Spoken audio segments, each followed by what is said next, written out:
Have you ever wondered what happens when the mind slips free from the body? When you're not dreaming but watching yourself from somewhere above. Across centuries and continents, mystics, monks, and even scientists have all told stories of traveling beyond the flesh, journeys through unseen planes, meetings with light, visions that feel more real than reality itself. From the prophet's ascent through the seven heavens, to Tibetan lamas navigating the space between lives, to Cold War experiments that tried to measure the soul.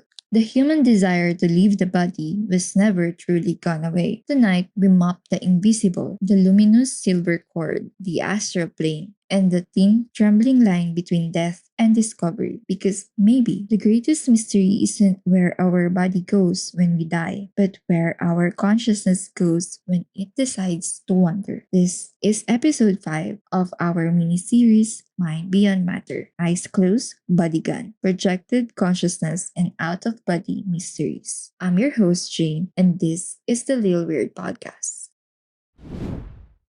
Human history is filled with stories of people who say they've left their bodies floating above hospital beds, walking unseen through walls, or traveling across worlds that shimmer beyond our sight. These moments, known as out of body experiences or OBEs, deliberate astral projections or AP, or precise remote viewings or RV, live on the edge between science and spirit. They don't just challenge what we know about consciousness, they question whether consciousness needs the body at all. In most spiritual traditions, these experiences are not dismissed as tricks of the brain, they are treated as proof, glimpses of something larger, that awareness itself can exist outside the flesh. Though often spoken of in the same breath, OBEs, AP, and RV occupy different corners of the same strange map. An out of body experience often happens without warning. A person may find themselves watching over their own body from above during surgery, trauma, or near death, terrified yet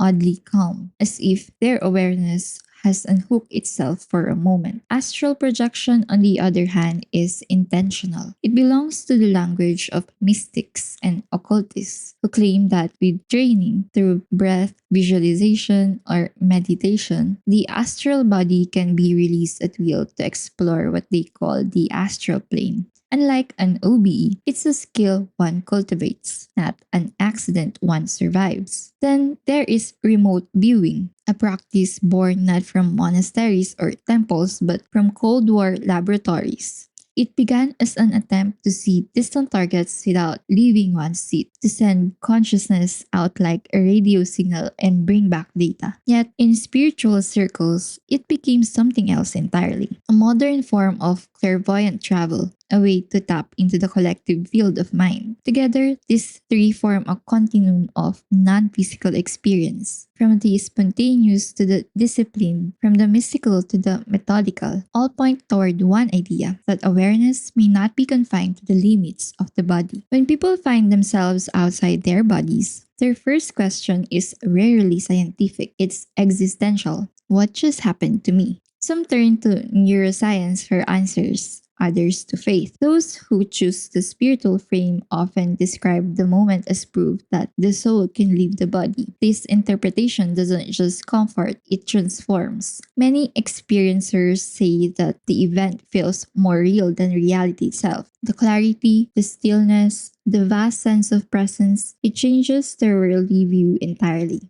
For them, the experience isn't a hallucination, it's revelation. It confirms what religions have whispered for centuries, that the self, or something like it, can exist beyond flesh and brain. From this conviction grows a belief in non-local consciousness, the idea that awareness is fundamental, independent of matter, and connected to something infinite. The story of out-of-body travel stretches far back to the Egyptians who described the babird of the soul, the Greeks who wrote of dream journeys, and the Hindu sages who thought that the self could move freely between planes. Later, the Tibetan mystics, the Sufi saints, and much later still, the scientists of the 20th century who tried to measure the unmeasurable. What changed in modern times was method. Where ancient practitioners waited for divine grace, modern seekers began developing repeatable techniques. step-by-step systems for consciously entering the state. Organizations like the Monroe Institute created structured protocols and auditory tools designed to help the mind slip free of the body. Technology had entered mysticism's workshop, but this shift also raised new questions. In many traditional faiths, the soul is meant to leave the body only once, at death. The notion of an astral self that wanders at will unsettles that theology. To some, astral projection looks less like enlightenment and more like temptation, a shortcut that bypasses spiritual readiness. And yet, for those who've crossed that invisible boundary and returned, the experience remains unforgettable, something between science and prayer, a fleeting glimpse of whatever it is that waits behind the veil. If consciousness can truly step outside itself, how does it happen? Mystics say it begins with understanding the architecture of the soul, a layered map of existence where body, mind, and spirit intertwine. Esoteric teachings describe the human being as more than flesh and bone. We are said to live inside several subtle bodies, arranged like translucent layers around the physical form. The densest is the physical body. Surrounding it are the etheric, astral, and mental bodies, each vibrating at finer frequencies. The astral body, sometimes called the spirit double, acts as the vehicle for travel beyond the physical. It is through this form that the consciousness wanders during astral projection or deep out of body states. Different traditions give it different names. Ka, Ba, dream body, light body. Some mystics describe a thread or current of energy connecting it to the physical form, a reminder that even in flight, the soul remains tethered to life. In nearly every esoteric account, there's mention of a luminous silver cord, a filament of light linking the traveler's astral body to the one left behind. It is said to stretch infinitely but never break until death. The cord is the lifeline, the spiritual safety belt, the assurance that the soul can always return. Interestingly, even the Bible contains imagery that echoes this ancient idea. In Ecclesiastes chapter 12 verse 6, we find the verse, "Remember him before the silver cord is severed." Later, mystics and scholars took this as more than poetry. Medieval Kabbalists and Christian occultists read it literally, interpreting the silver cord as the tether between body and soul, the very thread that preserves life itself. Others, especially theologians, understood it metaphorically, of the delicate connection between the material and the divine. Still, within mystical thought, the resonance is striking. The same image, a shining cord linking spirit and flesh, appears across cultures and centuries. When that connection severs, the journey becomes final. In this view, that itself is the ultimate projection, a one-way passage from matter to spirit. The gradual loosening of the cord explains, in mystical terms, the process of dying, a gentle unwinding until the tether snaps and the traveler does not return. Those who claim to have projected describe entering a realm both familiar and strange, a mirror world glowing with thought and emotion. This is the astral plane, the landscape of dreams, visions, and spirit communication. It is said to overlap our world but vibrate at a higher frequency, populated by energies, symbols, and beings born of consciousness itself. For mystics and seekers, navigating this plane is not about a spectacle, it's about learning. Within these luminous spaces, one seeks healing, insight, or what ancient texts called gnosis, or direct knowledge of truth. Many associate the astral realm with the Akashic records, a vast, non-physical library said to contain the story of every soul. To reach it is to read the blueprint of existence,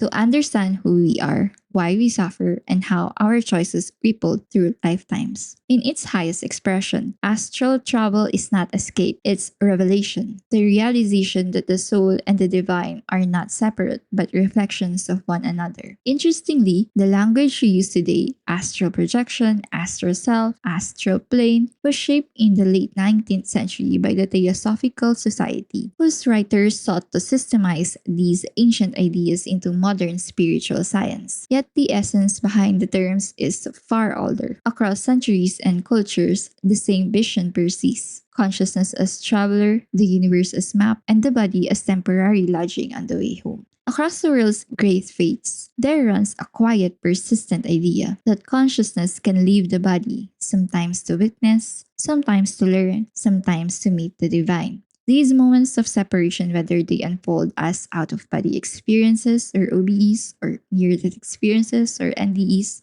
are rarely treated as accidents. In many traditions, they're understood as sacred passages, glimpses of truth that ordinary sight cannot bear. In the heart of Islamic mysticism or Sufism lies a longing to purify the self or tazkiyah until the heart reflects nothing but God through rhythmic remembrance or dhikr, fasting, and solitude. Sufis seek a state called isan, the awareness of standing in the presence of the divine at every moment. This path of inner ascent mirrors one of the most extraordinary stories in Islam, the Isra and Miraj, or the night journey and ascension of the Prophet Muhammad. According to tradition, the Prophet was carried by the angel Jibril upon the luminous steed Burak, rising through the seven heavens to behold God. Along the way, he saw paradise and the fire, and met prophets who had come before him. For Sufis, the mirage is more than miracle, it's metaphor. It is the soul's own climb through layers of illusion toward truth. Each stage of remembrance or surrender mirrors one of the prophet's celestial ascents. To leave the body, in this sense, is not physical flight, but the unbinding of the ego, until nothing remains between the seeker and the beloved.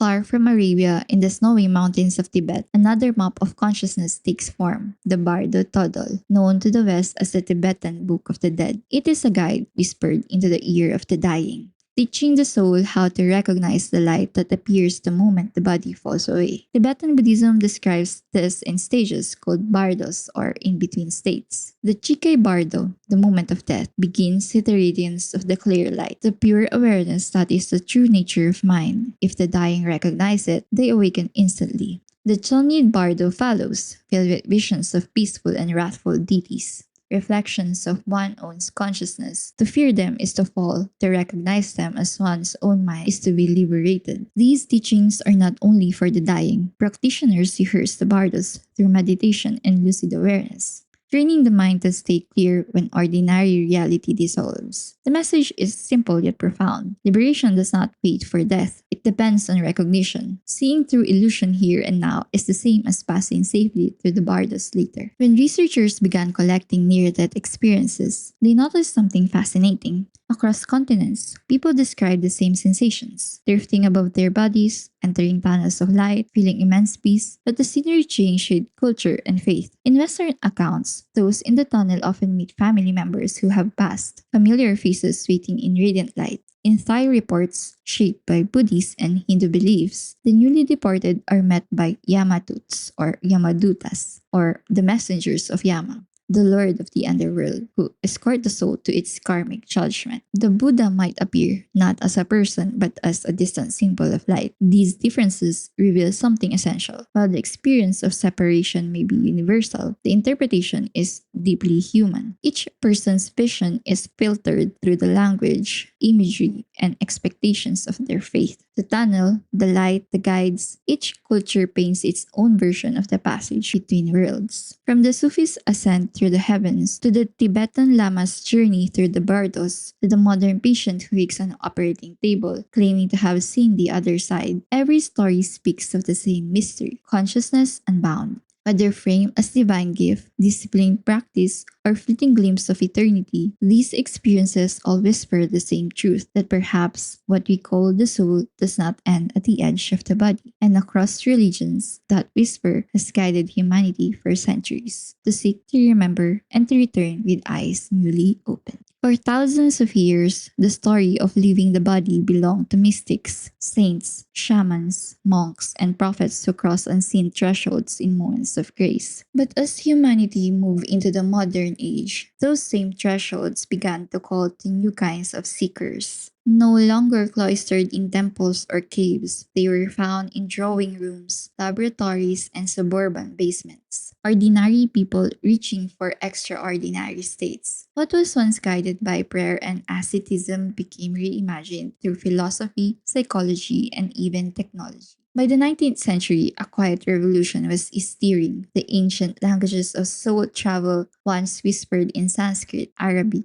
and Tibetan, found new expression in Western terms like astral projection, out of body experience, and remote viewing. Science and spirituality began to intertwine, and mysticism entered its most modern renaissance. As the 19th century gave way to the 20th, the Western world rediscovered its appetite for the mystical. Astral projection, out of body experiences, and psychic travel were reborn, not as old world superstitions, but as frontiers of consciousness exploration. The New Age movement blended ancient wisdom with modern curiosity, turning meditation, metaphysics, and even sound technology into doorways to unseen realms. The story begins in the late 1800s with Helena Blavatsky and the Theosophical Society. Blavatsky and her circle brought Eastern spirituality to Western audiences, teaching of invisible planes of existence layered around the material world. They spoke of subtle sheaths, physical, etheric, astral, and mental, each housing a different vibration of being. It was within these circles that the phrase astral projection was first coined. Theosophists gathered travel accounts from mystics across cultures, weaving them into one grand cosmology of the astral world, a luminous in-between realm populated by spirits, angels, and the disembodied consciousness of humanity. Writers like Charles Leadbeater and Annie Besant expanded this vision. Leadbeater taught clairvoyance and astral travel as trainable skills. Besant wrote of the Akashic records. In Theosophy, astral travel was more than adventure. It was spiritual research, a way to test the truths of reincarnation, commune with higher beings, or even visit distant worlds. For late Victorian seekers, this merging of mysticism and proto-science felt revolutionary. Theosophy offered a map of the unseen, a way to prove, or at least to experience, that reality extended far beyond matter. Jump forward a century and the mystics have microphones. In the 1950s and 60s, Robert A. Monroe, a broadcasting executive, began to experience spontaneous OBEs. Fascinated, he started experimenting with sound, particularly the effects of synchronized frequencies on the brain. His experiments became the foundation of a new discipline, applied consciousness research. Monroe chronicled his journeys in books like Journeys Out of the Body in 1971, where he mapped strange, consistent locales beyond the physical world.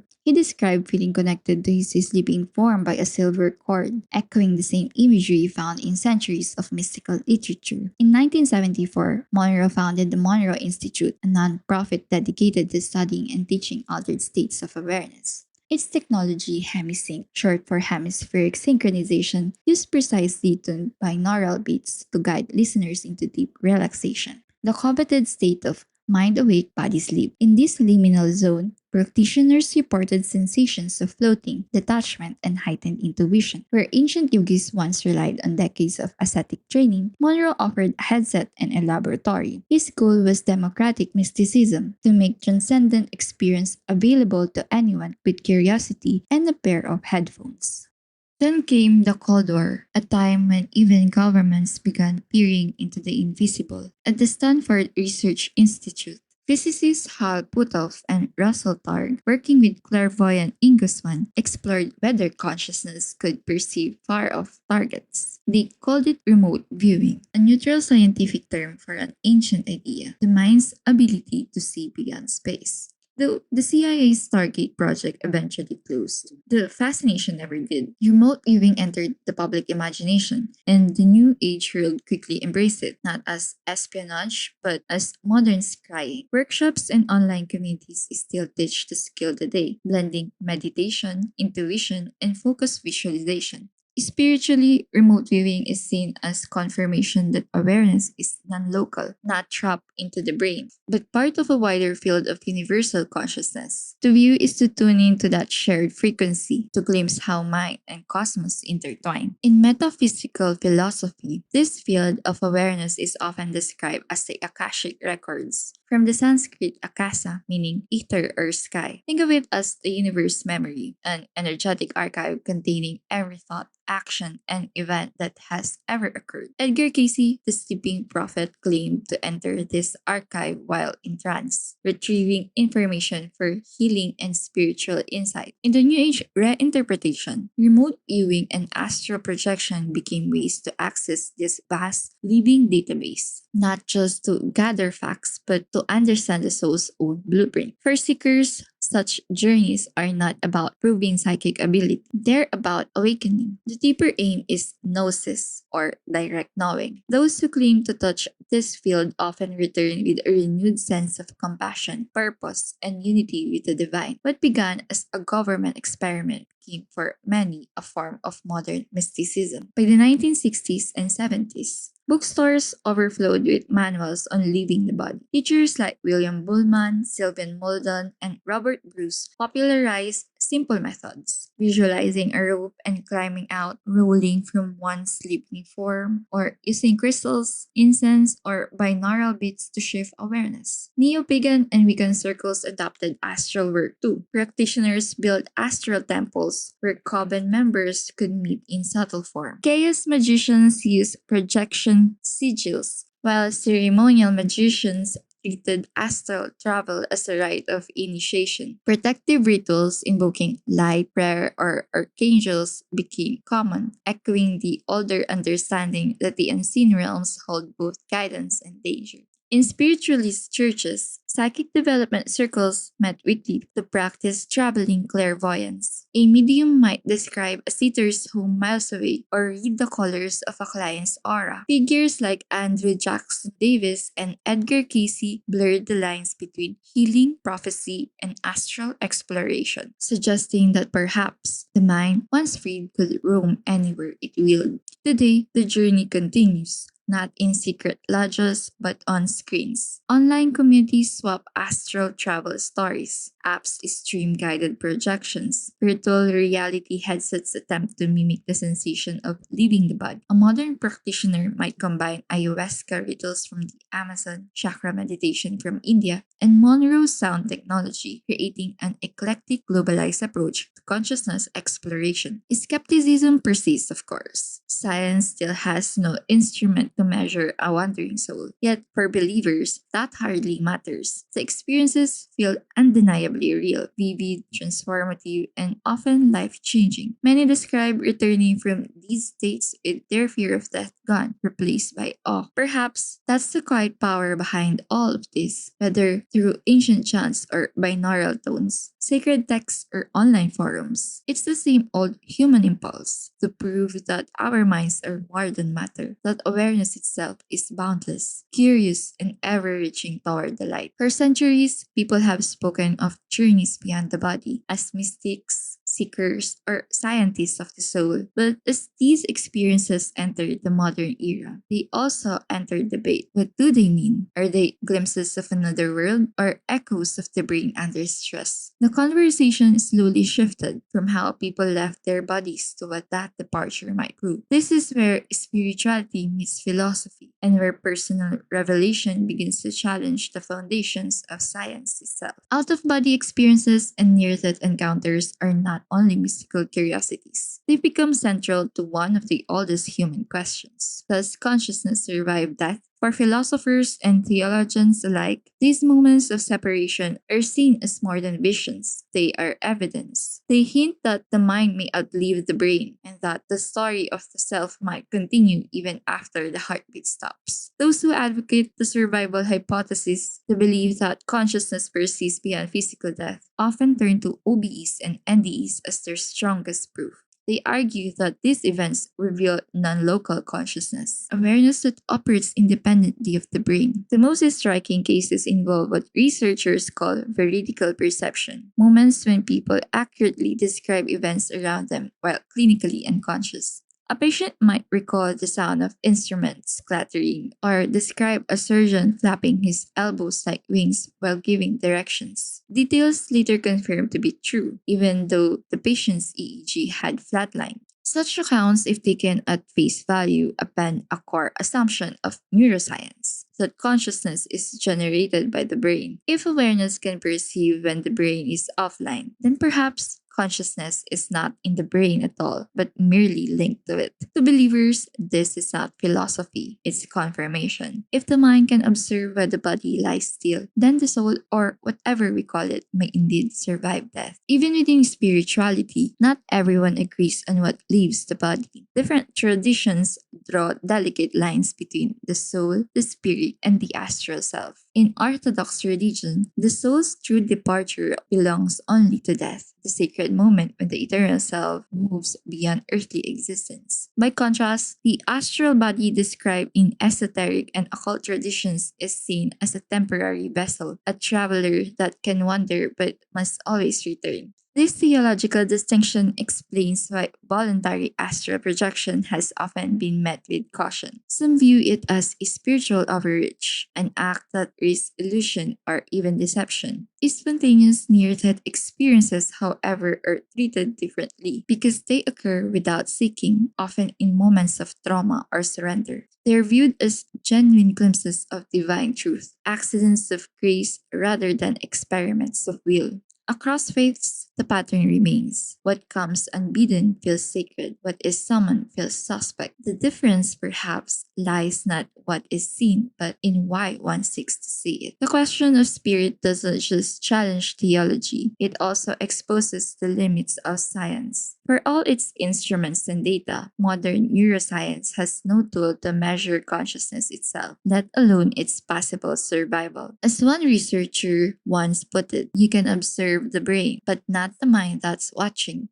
Advocates of non local consciousness argue that science may be using the wrong lens altogether, where Western medicine treats the mind, body, and spirit as separate. Traditions like Chinese, Hindu, and indigenous medicine see them as one continuous flow of energy. By that logic, consciousness is not confined, it permeates, and our inability to measure it says more about our instruments than about the phenomenon itself. This tension between measurable fact and mystical conviction is where philosophy now stands. Perhaps the law that govern the spirit simply haven't yet been written, or perhaps they exist outside the reach of any microscope, waiting to be experienced rather than proved. Astral projection, out of body experience, remote viewing, across names and centuries, they all echo the same longing, the human desire to step beyond the veil of flesh and see what lies beyond. In one sense, this quest is epistemological, a search for knowledge that reason alone can't reach. In another, it's ontological, a yearning to know that we endure. Whether explored through ancient scriptures or modern sound frequencies, through mysticism or medicine, the question remains unchanged. What are we when we are no longer a body? And perhaps in every story of leaving the body, from prophets to scientists, from monks to astronauts of the mind, humanity is not escaping life, but simply learning to see it more completely. I was in my second year of high school when I first stumbled upon the words astral projection, remote viewing, and bilocation. Back then, the idea that the mind could leave the body completely took over me. It became more than curiosity, it was an obsession. I spent hours online searching for methods and how to guides. I learned about the supposed dangers too, but being young and fearless, I didn't really care. I just wanted to see, to travel anywhere in the world without ever leaving my room. So I tried. I remember lying down, visualizing a cloud above me, imagining a silver cord connected to my navel. I tried to relax my body until I could no longer feel it. There was another method involving flowers and candles, and I don't exactly remember how it was now. But you were supposed to hold the objects first, like smell them, and later, while lying still, retrace your steps in memory, like feel the texture, remember the scent, recall the weight of each item. Then there was even one where you mentally hum for musical notes, rising from low to high until your awareness lifted. I also tried the methods we mentioned before about visualizing a rope and climbing out, and also rolling from one's sleeping form. But none of them worked, and maybe that was for the best. Because when I think about it now, about what it really means to leave the body, it doesn't sound so thrilling anymore. What would you encounter out there? And more importantly, would you find your way back? What if the experience wasn't as clean as the guys made it sound? What if it left something behind in your mind or your spirit or something else? Just like in the TV series Behind Her Eyes. At that age, I only wanted adventure, but now I think there are some doors that are not meant to be opened easily or to be opened at all. Some mysteries are beautiful precisely because they remain unproven, like distant stars meant to be admired, not touched. If I were given the chance today to achieve a successful astral projection, I'd probably pass. I'm not that brave anymore, or maybe I've just grown to respect the boundaries that separate worlds. After all, not every journey is meant to be taken, and not every mystery needs solving. Some are simply meant to remind us how vast, strange, and sacred existence truly is. So that's it for the fifth episode in our mini series, Mind Beyond Matter. We're down to the last two episodes. Yay! If you haven't listened to the previous ones, you can find the links in the show notes or just scroll down to the earlier episodes. If you like this episode, you know what to do. And if you'd like to connect, I'm just an email away or come say hi on Instagram. And if you want to support the podcast and help keep the curiosity flowing, you can visit my coffee page. You'll find some free stuff waiting for you there in the coffee shop. As always, all the links are in the show notes. Next episode, we'll finally dive into the idea that started this entire mini-series. Episode 6. The Mind That Made Itself. Tulpa, Thought Forms, and Belief-Made Beings. This is where it all began. The strange case of minds creating minds. Are Tulpa psychological tricks or something much older and deeper? So, until next episode, stay curious, stay grounded, and remember, mind can travel far, but it's the heart that keeps us tethered home. Thanks for listening.